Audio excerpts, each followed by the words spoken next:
אני לא מהמאמינים. אמונה זה לא הצד החזק שלי, ואני פתאום מתחיל לשאול את עצמי שאלות. שיחה האחרונה שהייתה לי עם הנר, לפני שהוא הלך, אני בירכתי אותו את ברכת הבנים.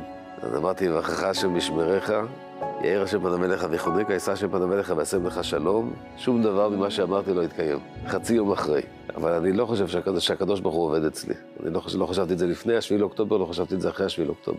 אף פעם לא התעסקתי יותר מדי במוות. אני נפצעתי בלבנון, הייתי במצב לא שוס, ואמרתי לעצמי, העיקר לצאת מפה בחיים.